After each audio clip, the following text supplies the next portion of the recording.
Bismillahirrahmanirrahim. Alhamdulillahi wahda, wassalatu wassalamu ala man la nabiyya ba'd wa ba'd. Hamdi, adhurimi janë për Zotin xhallashanuhu, atë adhurojmë dhe vetëm prej tij ndihmë dhe falje kërkojmë. Të nderuar vëllezëni, jemi në natën e fundit të muajit Dhulqa'da, sipas takvimit të Bashkisë Islame të Republikës Kosovës, me datën 16 maj, natën e ditës së diel, vitin 2026. Në javën e kaluar jemi mundu me shpjegu hadithin e parë të librit 40 hadithe të Imam Nevaviut, hadith me të cilën ka hap Imam Buhariu librin e tij. Veprat shpërblen sipas qëllimit. Sot me lejen e Zotit do mundohemi aq sa na premton koha të folim disa fjalë për një hadith të gjithë muslimanët, njihet si hadithi Xhibrilit a.s.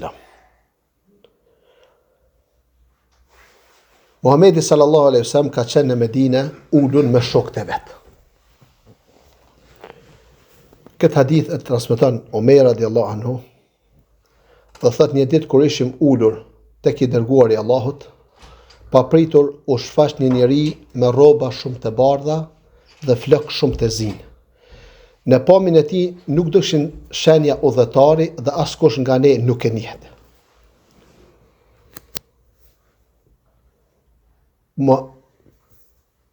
Omer radiallahu anhu përshkruan këtë person që ka ardhur me një përshkrim që më të vërtet të lënë një përshtypje të madhe.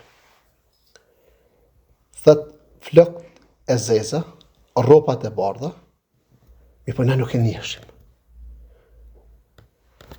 Nuk ka ndodhur në kohën e muslimanëve të parë me hi me një fshat a me një qytet, një njeri nga vendet e largëta, vetëm se ka qenë i pluhrosur dhe flok shprishur për shkak të udhimit.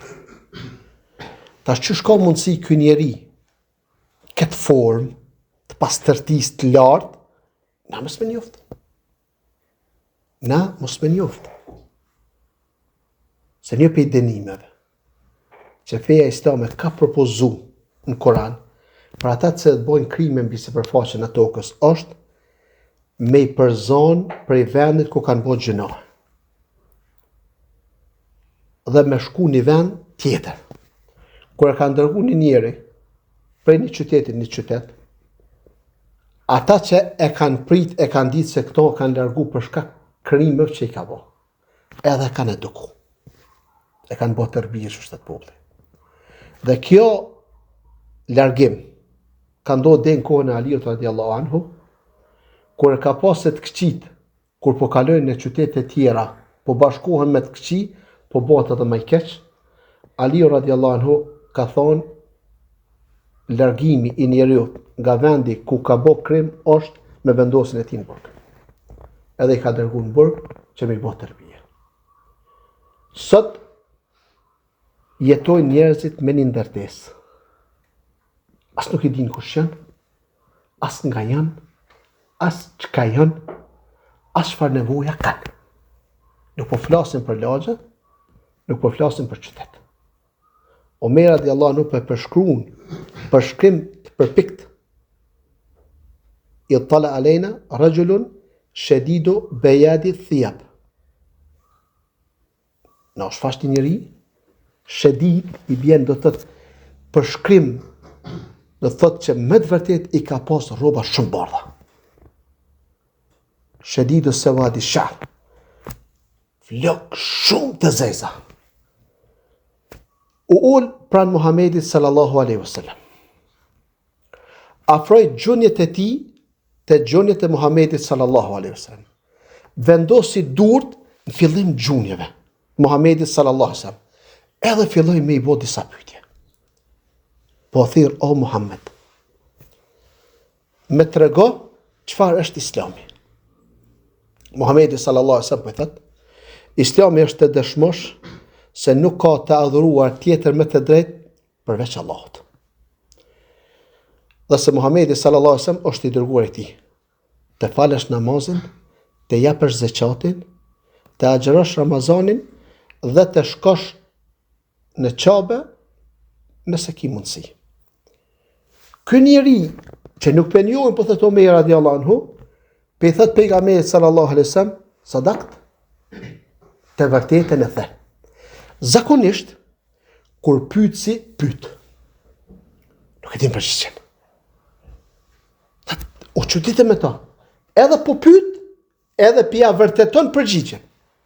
Pastaj, pi thot pejgamberi sallallahu alaihi wasallam, me trego çfarë është imani, besimi.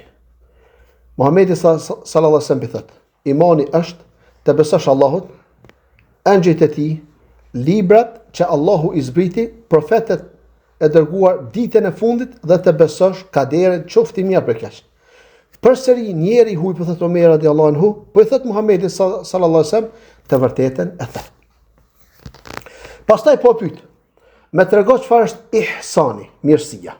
Muhamedi sallallahu alaihi wasallam po thot mirësia është të adhurosh Allahun sikur ti e sheh. Kënd Allahun xhaleshon. Edhe pse nuk e sheh, ai të sheh ty. Pastaj pejgamberi pe thot të vërtetën e the.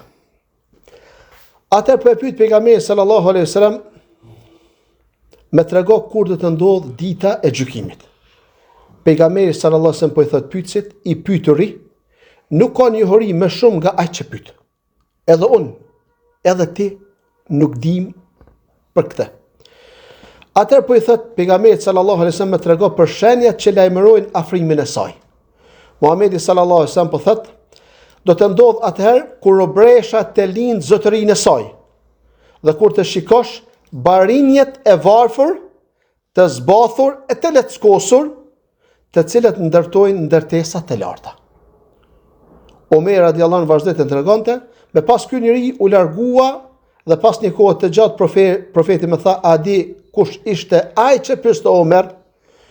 Omer radiallahu anhu përgjigj, Allahu dhe dërguar e tij e njohin më mirë. Atëherë profeti tha, ai ishte Xhibrili, erdhi t'ju mësoj fenë e juve. Ai ishte Xhibrili, erdhi t'ju mësoj fenë e juve. Sipas dietarëve, që Omer radiallahu anhu si ka kryer pyetjet dhe përgjigjet pejgamberit sallallahu alaihi wasallam, u ngrit prej atij vendit. Ata të cilët kanë qenë prezent aty me Muhamedit sallallahu alaihi wasallam i ka treguar se ky që ishte dhe pyeti ishte Xhibrili. Dërsa me Omer radiallahu anhu po i tregon pas 3 ditëve. Vllazni, kjo është një sjellje e lartë e Muhamedit sallallahu alaihi wasallam për shokët e tij. Pasi e ka pa që Omeri radiallahu është ngrit nga i mexhlis dhe nuk përdin kush ishte personi që e pyti Muhamedit sallallahu alaihi wasallam, dhe po din Muhamedit sallallahu alaihi wasallam që Omeri radiallahu anhu ka shku pa kuptu pyetsin, kush ka qenë, nga ka ardhur, pse ka ardhur, po i tregon Muhamedi sallallahu alaihi wasallam Omerit radiallahu anhu. Edhe prej bereqetit të Omerit radiallahu anhu, këtë ngjarje, se sahabi kanë qenë, të shumë kanë qenë atë mezhlis. E transmeton Omer radiallahu anhu dhe hadithi i tij na vendoset në Sahihin Muslimin për mos shpobly Omer radiallahu anhu që 1400 vite. Me këtë hadith, Imam Muslimi e ka fillu librin e tij. Imam Bukhariu e ka fillu me librin Innamal a'malu binniyat, veprat shpërblehen sipas qëllimit. Ky hadith është hadithi i parë në kapitullin e Imam Muslimit dhe atë tregon Abdullah ibn Omer nga babai i tij. Transmetimi i këtij hadithi përmban një ndodhi, të cilën Muslimi përmend para këtij hadithi nga Yahya ibn Ya'mar, i cili transmeton duke thënë: njeriu i parë që mohoi kaderin ishte Ma'bad al-Juhani, nga qyteti i Basrës. Thot, në atë kohë, unë dhe Humeid ibn Abdurrahman el-Humeri, unë nisëm për haq, ose për umre. Atje tham një tjetrit, sikur të takonim do një nga shokët e profetit Muhammed sallallahu alaihi wasallam dhe ta pyesnim për fjalët e këtyre njerëzve që flasin për kaderin. Aty thot, takuam Abdullah ibn Omerin, i cili po hynte në xhami. Shkuam tek ai dhe u rrethuam një nga ona djathtë dhe një nga ona e majt. Dhe unë e dija se shoku im do të më lënte mua të flisja. Prandaj nisa të pyes dhe i thash: "O babai i Abdurrahmanit." Se Abdullah ibn Umer ka pas pseudonimin Ebu Abdurrahman. Thot tek ne janë shfaqur disa njerëz të cilët lexojnë Kur'anin dhe kërkojnë dijen dhe përmend shumë cilësitë e tyre. Por ata pretendojnë se nuk ekziston kaderi dhe se dija Allah nuk përfshin punët që kanë për të bërë njerëzit në të ardhmen. Ibn Umer radiallahu anhuma, kur i dëgjoi këto fjalë, tha: "Nëse të bie rasti të takosh ata njerëz, atëherë lajmëroj se unë jam larg nga mendimet e tyre dhe ata janë larg prej meje. Betohem në Allahun." Abdullah thot: "Se nëse ndonjë prej tyre ka një mal me ari, e jep një mal sa kodra hutit, e jep atë pasuni sadaka, Allahu kur nuk do pranoj këtë vepër derisa ai person besoj në kaderën caktimin e Allahut xhaleshan." Pastaj Abdullahi thot: "Babai im më ka treguar dhe transmeton Imam Muslimi hadithin që e ndëgjuam pak para." Gjithashtu mësojmë kujdesin që tregoni tabiinët. Tabiinët janë gjenerata e dytë pas sahabëve. Kush është pyetje? Kush është sahabi?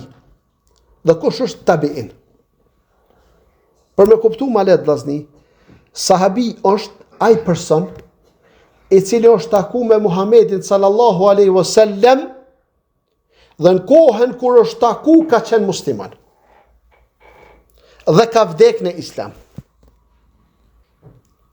Nuk është sahabi nëse një njeriu taku me Muhamedit sallallahu alaihi wasallam dhe e ka pranu islamin pas vdekjes Muhamedit sallallahu alaihi wasallam. Ndërsa tabiin është ai person i cili është taku me një person i cili u taku me Muhamedit sallallahu alaihi wasallam, që është gjenerata e dytë pasi gjenerata e parë janë sahabët. Tabiinët tregonin kujdes të madh që të mësojnë nga shokët e Muhamedit sallallahu alaihi wasallam. E kjo është shumë e domosdoshme që të kthehemi tek dietarët në çdo kohë, sepse Allahu i madhruar ka thënë: "Fas'alu ahla dhikri in kuntum la ta'lamun." E nëse nuk dini, atëherë pyesni njerëzit e ditur. Sura Al-Anbiya ajeti 7. Mësojmë gjithashtu se bidati kaderive, mohuzve të paracaktimit të Allahut është bidati më i keq. Këtë e themi duke bazuar në fjalët goditëse të cilat i ka thënë Abdullah ibn Umer radhiyallahu anhu për këtë bidat. Dhe sa kur muftiu përmend një gjykim, duhet që ati t'i bashkangjis edhe argumentin për kac. Vllazni, kur njeriu pyetet, ka mundësi përgjigjen me bon 3 forma. Po i tregoj 3 format për me i kuptu, mos mi harru. Forma parë është kur pyetësi pyetet për një çështje dhe thot haram. Përgjigja parë. Përgjigja e dytë është me ia cek ajetin ose me ia cek hadithin. Pa kallëzu është halal a haram, me kuptu pyetësi në bazë leximit të ajetit apo në bazë leximit hadithit përgjigjet. E përgjigja plot është me ia tregu hukmin me përmendjen e argumentit.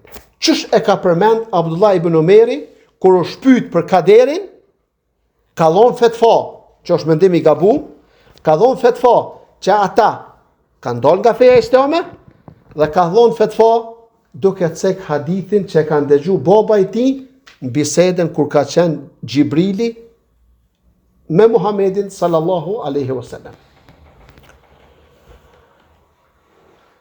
Hadithi i Gjibrilit po në faktin se kur engjëjt vinë te njerëzit, shndrohen në formën e njerëzve. Diçka e tillë është përmendur në Kur'an. Ku i kujtohet për juve se ku i ka shku Gjibrili në formën e burrit që i madhi Zot e ka përmend Kur'an. Meryemës radiallahu anha, apo Meryemës alayhis salam. Apo takimin që kanë bo disa me lajke në formën e njerëzve me pejgamber. Sa njëri për pejgamberve e ka përgatitur edhe një viç të pjekun nguri dhe ja ka vendosur përpara dhe nuk i kanë zgjat duart e tyre. Për arsye që me lajket as nuk hajnë as nuk pinë. Kush ka qenë ai pejgamber? Ibrahimi a.s. Dhe pastaj, pas Ibrahimit a.s. këta me lajke kanë shku të djali Agjes tina dhe janë taku me të. Dhe le që i ka po, ky pejgamber, mi po i ka po edhe fshatarët që të kanë qenë në atë vend. Cili është ai pejgamber? Luti a.s. Ashtu që i kanë po sahabet, Gjibrilin a.s. Pra atë me fuqinë që ju ka dhënë Allah i madhruar, me lajket kanë mundësi të ndryshojnë formën e tyre nga jo angjëllore në atë njerëzore. Allah i madhruar në librin e tij kur tregon për krijimin e ejgjve thot: Lavdrimi qoftë për Allahun, krijuesin e qiejve dhe tokës, i cili ka bërë engjëjt të dërguar me nga 2, 3 dhe 4 krah. Ai shton në krijimin çfarë të doj. Allahu më të vërtet është i poshtetshëm për çdo gjë, surën Fatir ajetin 1. Dërsa në Sahihun e Buhariut dhe Muslimit transmetohet se Muhamedi sallallahu alaihi wasallam e ka parë Gjibrilin në formën e tij me të gjithë krahët e tij. Ajo kujtohet juve sa krah e ka pa Muhamedi sallallahu alaihi wasallam Gjibrilin alaihi salam. 600 krah. Nga ardha e Gjibrilit dhe ulja e tij pranë profetit kuptojmë se si duhet të jetë morali i nxënësit të dijes me mësuesin e tij, dhe se ai që pyet nuk duhet mjaftohet vetëm duke pyetur për gjëra që nuk kanë njohuri. Përkundrazi, ai duhet të pyesë edhe për çështje që mund t'i di shumë mirë, me qëllim që të pranishmit të përfitojnë nga përgjigjja që do të jepet. Për këtë arsye profeti në fund të hadithit këtë mësim ja atribon Gjibrilit duke thënë: ai ishte Gjibrili, erdhi të mësoj fen tuaj, edhe pse mësimdhënia nga fillimi deri më u zbon nga Muhamedi sallallahu alaihi wasallam. Mirë po, ja la vlerën, nderin Gjibrilit alayhis salam për arsye se ai ishte nxitsi për mi dhon ato përgjigje Muhamedi sallallahu alaihi wasallam për mi ndëgju ata të cilët ishin me Muhamedin sallallahu alaihi wasallam në atë ndaj. E pyet Gjibrili Muhamedin sallallahu alaihi wasallam: O Muhammed, me të regosh çfarë është Islami. Muhamedi sallallahu alaihi wasallam i tha: Islami është të dëshmosh se nuk ka të adhuruar tjetër me të drejtë përveç Allahut, dhe në fund përgjigjet. Pyetjes së parë Gjibrili për Islamin, profeti i përgjigjet, duke përmendur veprat e dukshme të njeriut. Ndërsa kur pyetet për imanin, përmendi Muhamedi sallallahu alaihi wasallam veprat e padukshme, që janë besim. E veprat e para janë veprim, që njeriu kur ti vepron, i sheh edhe ai që është afër, i sheh edhe ai që është larg. Imani dhe Islami janë dy fjalë që kur përmenden së bashku, secila prej tyre merr kuptimin përkatës. Në këtë hadith Islami dhe imani erdhën të radhitura dhe secila mor kuptimin e saj. Pra Islami ka të bëjë me veprat e dukshme të njerëzit. Ndërsa për shkak se Islami do të thotë dorëzim dhe bindje ndaj Allahut të madhruar. Dërsa imani merr kuptimin e veprat të pakdukshme të njeriut, i cili është gjithashtu shumë i përshtatshëm me kuptimin gjustëtor të tij, besim dhe pranim. Islami dhe imani mund të vinë edhe të ndarë nga njëri tjetri, gjë që bën secilin prej tyre të përmbajë kuptimin e tjetrit, domethënë veprat e dukshme dhe ato të padukshme. Shembull konkret, për Islamin Allah xhaleshanu thotë: e kush kërkon fe tjetër përveç Islamit, ati kursësi nuk ja pranojmë dhe në ditën e gjykimit ai mbetet i dështuar. Al-Imran 85. Dërsa shembulli që përmend Allah xhaleshanu për imanin është fjala e Allahut: ai i cili mohon imanin ka shkatruar punën e tij dhe në ditën e gjykimit do të jetë nga të dështuarit. Maide ajeti 5. Fjalët e ngjashme këto, Islami dhe imanin, janë edhe i varfri dhe nevojtari. Dy të nevojli. Bamirësia dhe devotshmëria. Gjëja por me të cilët përmblidhet Islami është dëshmia, nuk ka të adhuruar tjetër me të drejtë përveç Allahut dhe se Muhamedi sallallahu alaihi wasallam është i dërguar i tij. Këto dy dëshmi vllazni janë shumë të lidhura njëra me tjetrën. Prandaj kërkohet që ta pranoj çdo njeri apo e gjin. Duke filluar nga dita kur u dërgua si profet Muhamedi sallallahu alaihi wasallam e deri në ditën e gjykimit. Ai që nuk e beson Muhamedin sallallahu alaihi wasallam do të jetë nga banorët e zjarrit të xhenemit. Argument për këtë është fjala e Muhamedit sallallahu alaihi wasallam që e keni ndëgjuar me dhjetra dhe lexuar gjithashtu. Thot Muhamedi sallallahu alaihi wasallam në hadithin që transmeton Imam Muslimi. Thot betohem në atë i cili ka në dorë shpirtin tim. Se çdo njeri, qoftë që fut apo i krishter, që dëgjon për mua dhe vdes, duke mos i besuar profecisë me të cilën u dërgova, ai do të jetë nga banorët e zjarrit xhenemit. Vllazni, mi apo qefin njerëzimit plot hoxhallonë të jabo. Besimtar, besojnë në Zotin. Allahu xhaleshanuhu në Kur'an shumë herë ka thonë për pasuesit e librit, për jahudit, për krishtet, kanë mohu, janë bërë qafira.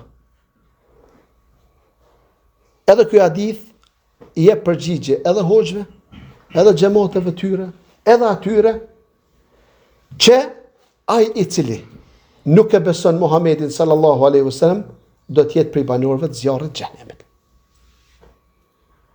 Nuk ki nevojë mja bo rrafsh ati i cili është jashtë fesë islame.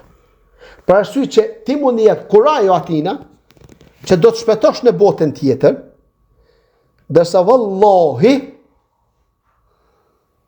kur ti apo ai apo ajo i jep pasi përgjigje, nëse janë për atyre të cilët e kanë lexuar Kur'anin apo kanë lexuar hadithin e pejgamberit, vallahi e din që kanë rënë. Nuk po gjojnë shprehje më të butë, e din që kanë rënë. Më i mëshirshëm as ti, as unë, as të një nuk mundot më konë si Muhamedi sallallahu alaihi wasallam. Ai po thot, çdo kush që ndëgjon për mua, nga çifut dhe krishterët, dhe nuk më beson mua, nuk më pranon mua, ka më konë botën tjetër prej banorëve të zjarrit xhenemit. Pra fjala la ilaha illallah do thot nuk ka të adhuruar tjetër me të drejtë përveç Allahut. Vllazni, kjo fjali është ndonë me çështë dini gjithë, me i muhu të gjithë zotat, të se të adhurohen mbi sipërfaqen e tokës, dhe janë të shumët. Pastaj me puhu që i vetmi që meriton adhurimin është Allahu xhaleshanu xhela xhelalu. Nuk është e saktë vllazni, kur dikush e thot shahadetin, apo don me mësu shahadetin, edhe ti i thu nuk ka zot tjetër përveç Allahut. Këtë bindje, në formën e përgjithshme, edhe mushrikin të Mekës e kanë besu. Mirë për problemi që e kanë luftu Muhammedin sallallahu alaihi wasallam ka qenë te adhurimi për arsye që u konë për ta e pa kapshme milion zota që i kanë posit të mos rreth qabës dhe me e lut vetëm Allahun xhaleshanu xhela xhelal. Pra kur ta mësojmë na, apo t'ja mësojmë fëmijëve tanë, apo dikush prej neve ka fillu edhe trashëgimtarët e tij me i martu, nipat, mesat, kur ta ulin prehen, ti thojmë që la ilaha illallah, do me thonë la ma'bude bi haqqin illa Allah, nuk meriton të adhurohet me të drejtë askush tjetër përveç Allahut. Që kur i ndëgjon të tjerët ai, duke i lutur, thotë jo. Së është rrit me këtë bindje. Që sa herë bjen shahadet, e përkujton veten me njësimin, adhurimin e Zotit xhaleshanu. Muhammed Rasulullah është ta duash Muhammedin sallallahu alaihi wasallam më shumë se çdo krijesë tjetër. Ti bindesh në gjërat që ai urdhëron dhe të largohesh nga gjërat që ndalon. Të besosh lajmet që i ka sjell Muhamedi sallallahu alaihi wasallam, qofshin për kohën e tij apo qofshin për kohrat që do të vinë. Për arsye që Muhamedi sallallahu alaihi wasallam kur ka folur nuk ka folur nga mendja tina. Të gjitha ato të cilat i ka folur vllazni janë vahid. Burimin Kurani ka prej Zotit, edhe burimin hadithet e pejgamberit e kanë prej Zotit. Për arsye që ne e dim, kur Muhamedi sallallahu alaihi wasallam ka bënë vepër që ka të bëjë me fe, Allahu xhaleshanuhu e ka pranu ose Allahu xhaleshanuhu më njëherë ka këshillu.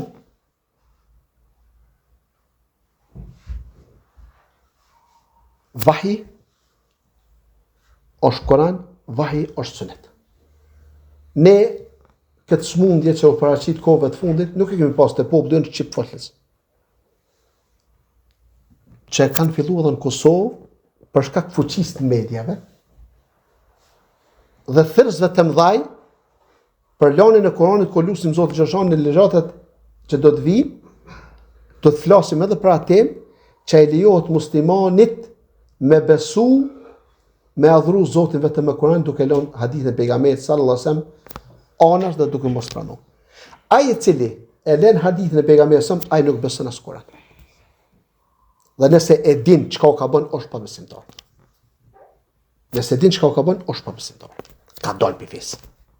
Për arsye që na kemi obligim me besu nga fatja ndel surën Nas gjitha fjalët e Zotit. Dhe kemi obligim me besu, me i pranu gjitha fjalët e Muhamedit sallallahu alaihi wasallam. Për këtë arsye, një vepër që të pranohet tek Allahu xhaleshanuhu, do të mi pranu dy kushte. Nëse i ka ajo vepër dy kushte, pranohet. Nëse si ka, nuk pranohet. Cilat janë ato dy kushte? E parë të jetë sinqerisht për Allahun xhaleshanu, edhe e dyta të kryhet në përputhje me sunetin, rrugën, traditën e Muhamedit sallallahu alaihi wasallam. Allahu xhaleshanu thot: ne do ju kthejmë veprat që bën ata dhe do i bëjmë ato hi e plumur. Surën Furqan 23. Gjithashtu në një hadith kutsi, të shejt Allahu madhruar ka thënë: un jam më i pavojshëm për ortak. Prandaj kush kryen një vepër duke më shoqëruar ortak, unë do të ka braktis atë dhe ortakën e tina. Dhe hadith e pejgamberit sallallahu alajhi wasallam që ka thënë pejgamberi sallallahu alajhi wasallam, kush pik në fen ton, diçka që nuk i përket asaj, atëherë ajo vepër nuk pranohet nga Allahu. Buhariu. Nësa në version që transmeton me Muslimi, Muhamedi sallallahu alajhi wasallam ka thënë, kush bën një vepër që nuk përputhet me fen ton, ajo do t'i refuzohet. Fjalia e dytë është me gjithë përfshirëse se e para, sepse përfshin çdo kënd që praktikon ndonjë bidat, pasi e ka shpikur vetë. Gjithashtu edhe atë që praktikon ndonjë bidat, duke ndjekur dikë tjetër që praktikon e ka praktikuar më kalume. Refuzohet. Për arsye që ne e kemi obligim ta besojmë Allahun xhaleshanu, ti bëjmë veprat për Allahun xhaleshanu, sipas traditës Muhamedit sallallahu alaihi wasallam. Për 4 pika tjera të Islamit, me lejen e Zotit do flasim në hadithin që do të vjen për namazin, zakatin, agjerimin dhe haxhin. Vazhdojmë me pyetjen që ka bëu Xhibrili kur e pyet pejgamberin sallallahu alajhi wasallam për imanin. Muhamedi sallallahu alajhi wasallam u përgjigj dhe ka thonë: "Të besosh Allahun, angjëjt e tij, librat që Allahu xhaleshanu zbriti, profetët e dërguar, ditën e fundit, si dhe të besosh kaderin qoftë i mirë apo i keq." Përgjigjja dhënë nga Muhamedi sallallahu alajhi wasallam përmbledh 6 shtylla. Shtylla e parë dhe më e rëndësishmja është besimi në Allahun e madhruar të ndëruar vëllazëni. E themi këtë sepse të besuarit është baza e çdo besimi që duhet besuar. Për këtë arsye, bashkë me to përmendën edhe besimin në engjëjt, librat dhe profetët. E ai person i cili nuk e beson Allah, çfarë dobije ka? Nëse njeri beson se ekzistojnë melajket, beson se ekzistojnë librat e Zotit, beson se ekzistojnë të dërguar të Zotit, dhe nuk e beson Zotin xhaleshanu. Besimi te Allah përmbledh besimin në ekzistencën e tij, që është tauhid ar-rububiyya. Besimi i sigurt se vetëm ai meriton të adhurohet, që është tauhid al-uluhiyya. Dhe së fundi besimi në emrat dhe cilësitë e Zotit xhaleshanu, ose tauhidi asma wa sifat. Emrat dhe cilësitë e tij. Allahu është i cilësuar me të gjitha cilësitë e plota, që i përkasin vetëm Allahut. E nga ana tjetër është i pastër nga çdo mëjet. Për këtë arsye, vllazni, kërkohet që Allah të njësohet në rububie, të njësohet në uluhie, të njësohet në emrat dhe cilësitë e tij. Njësimi i Allahut në tauhid rububie në kuptimin e gjë do të thotë të besosh se Allah është i vetëm në veprat që bën. Pra ai nuk ka ortak në atë që vepron. Në krijimin e tij, në furnizimin, në dhënien jetë apo vdekjen e krijesave, në kontrollin absolut të gjithësisë. E shumë çështje të tjera të cilat kanë lidhje me rububien e tij. Tauhidi uluhia do të thotë njësimi i Allahut në veprat e krijesave. Shembull për këtë lloj tauhidi është lutja që do të bërë Allahu xhaleshanu, frika që do të pas ndaj Allahu xhaleshanu, shpresa që do të shpresojmë tek Allahu xhaleshanu, të mbështeturit vetëm tek Allahu, kërkimi i ndihmës dhe mbrojtjes vetëm nga Allahu, të bësh kurban që lu Zotin xhaleshanuhu t'ia leson të gjithë neve dhe ata që nuk janë këtu, që të bëjnë kurban për Allahun xhaleshanuhu. Kur të betohemi për Allahun xhaleshanuhu. E shumë adhurime tjera për të cilat kërkohet kategorikisht t'ia kushtojmë vetëm Allahut xhaleshanuhu. Në këtë mënyrë, asnjë prej adhurime nuk do të drejtohet dikujt tjetër veç Allahut të madhruar. Edhe nëse ai është angjëll i afërt apo pejgamber i dërguar i Zotit, e jo me për krijesa apo për objekte. Vllazni, sot jemi në datën 16 maj, para 10 ditëve edhe në qytetin ju dhe në qytetin tonë, janë prerë kurbana më shumë ndoshta që do i prejnë muslimanët e këtyre dy qyteteve. për tyrbet dhe teqet, dhe për njerëzit pa besimtar që në varros në ato vende. Nëse ata jënë afru të zotat e tyve me aq mallëngjim, me aq gatishmëri, me aq kënaqësi, që nëse i shihni videot sa ti kanë shpërndar, me çfarë lumturie afrohen të zotat e tyve. Atë ç'është do të jetë muslimani që e ka udhëzuar Zotin rrugën e tij, kur e pren kurbanin për Zotin xhaleshano dhe e shfaq shenjen e Zotit në familjen e tij. Gëzimi jonë do të më konë më i madh. Për arsye që vepra jote është ndërtuar në Kur'an dhe pastaj në traditën e Muhamedit sallallahu alaihi wasallam. Dhe do të më qeni lumtur që të ka udhëzuar Allahu xhaleshano. Para mendoni vitin tjetër do i afrohem edhe më shumë kësaj date. Dërsa vitin, nëse jemi gjatë 2028, do vjen Kurban Bajrami me festen idhujtare të Shinxherxhit. Aty është gara besimit dhe mosbesimit. Besimtarët afrohen të Zoti. Idhujtarët morin ndërmjetësues për të Zoti. Allahu xhaleshano nuk ka nevojë për ortak. Nëse këta nuk pendohen dhe nuk hynë në Islam, edhe në qoftë se i lojnë me ujë Zemzemit, edhe ja falim në qabe na dhe 2-3 milion musliman tjerë, vallahi kur nuk kanë me dalë për zjarrit të xhenemit. Për arsye që kanë mohu Zotin xhaleshano, kanë mohu njësimin e Zotit xhaleshano dhe kanë mohu besimin që ka zbrit Zoti xhaleshano nëpërmes Muhamedit sallallahu alaihi wasallam si vula pejgamberëve dhe dërgues mëshirë për gjitha botën deri ditë gjykimit. Për atë sa më shumë që ti përkujtoni të afërmit e juve për pastrimin e besimit, dijeni se keni problem jashtëzakonisht të madh. E çka kemi javën e kaluar, Muhamedi sallallahu alaihi wasallam po kërkon nga djali i Axhës Tina në luftën e Khajberit, në fush betej, që në kondë gatshëm që futet me i gjujt jashtëzakonisht shumë armë për me i mytë. Kënë me i mytë? Muslimanet. Po kërkon nga Aliu radiallahu anhu që nëse bëhet sebeb sjellja jote me ra dikur shahadet nga ta, çka do të thonë shahadet? Me shkatru besimin e gabum dhe me ndërtu besimin e shëndosh. Nuk ka mundësi vllazni me hy besimi i shëndosh në zemrën e një njeriut pa e shkatru besimin e gabum dhe me ndërtu besimin e shëndosh. Nuk ka mundësi me i pas 2 besime me një zemër. Nëse ne nuk arrim me shkatru bindjet e gabume, nuk i mundësi me ndërtu bindjen e shëndosh. Për arsye që shohim shumë besimtar. Mas falës namazit Bajramit, shkojnë, bojnë zjaret, tavaf dhe lojnë nezra në përtyrbe, qyteteve, apo shkojnë falin edhe njëherë Bajramin në teqet e qytetit, që do mos qytetit Gjahovës që është të na. Kur i sheta dhe pa fije turpi, jepin edhe intervista në TV për faljen dhe manifestimin e Bajramit në advent, në të cilën i bëhet shirk Allahu xhaleshano. Shoqëri, në adhurim. Bisedat personale që kam pas me ta. Për Zotin.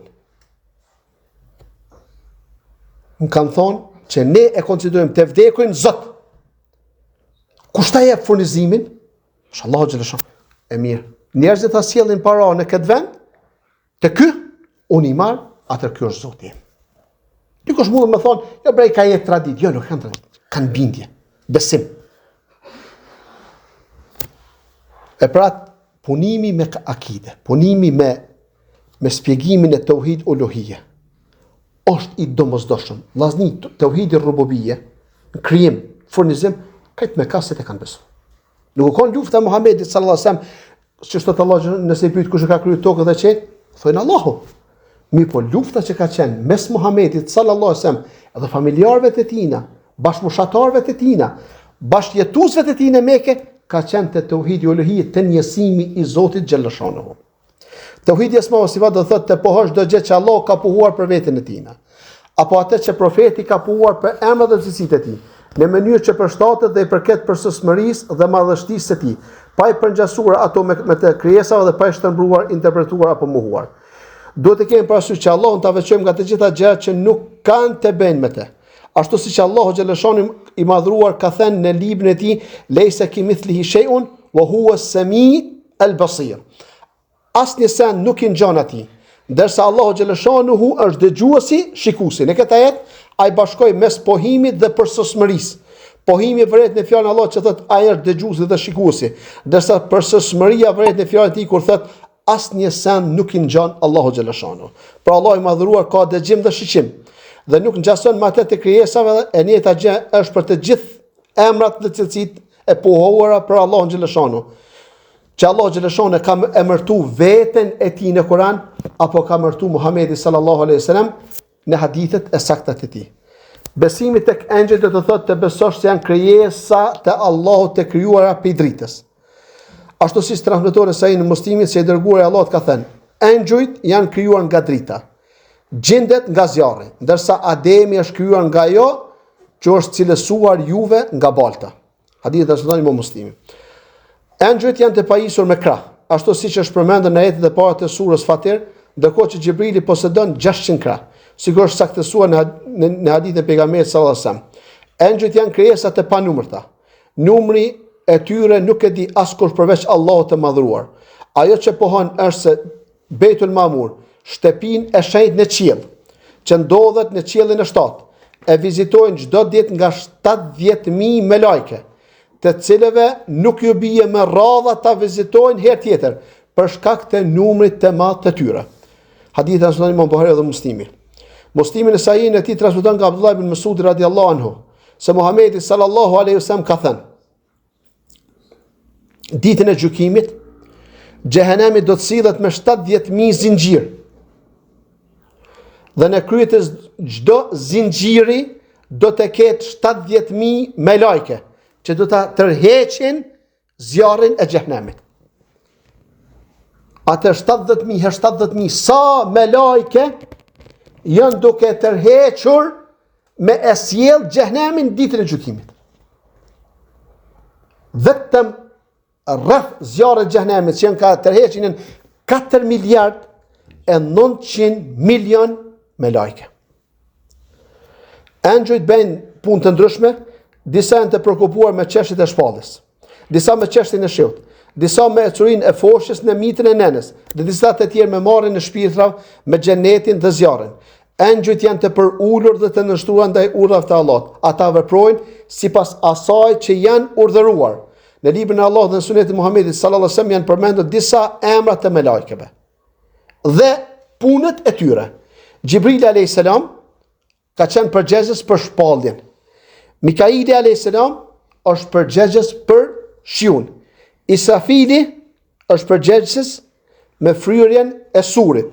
Maliku është përgjegjës për zjarrin e xhehenemit.